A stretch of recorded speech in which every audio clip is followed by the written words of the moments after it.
tindakan ni dia memudahkan beban untuk diangkat secara menegak dengan mengubah arah tindakan daya. Terdapat dua jenis takan yang biasa digunakan, iaitu takan tetap dan takan bergerak. Takan tetap ni biasanya beban yang digunakan sama dengan daya yang digunakan, dan takan bergerak ni beban yang digunakan 2 kali ganda daripada daya yang digunakan.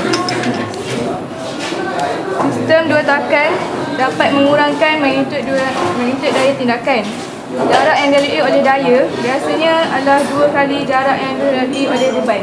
Ianya satu beban 2 daya. Dan sistem dua takan terdiri daripada satu takan tetap dan satu takan yang bergerak. Ini adalah contoh sistem dua takan. Kalau kita tengok kat sini,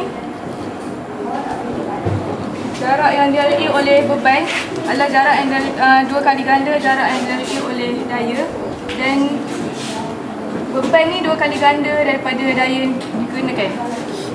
Kiranya dia punya beban ni 500 gram dan daya yang digunakan adalah 250 gram je.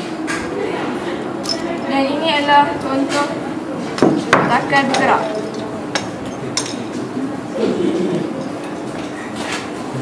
Takan bergerak ni pun takan bergerak ni pun beban yang digunakan adalah 2 kali ganda daripada daya yang dikenakan. Kiranya beban ni 500 dan daya dia 250 gram.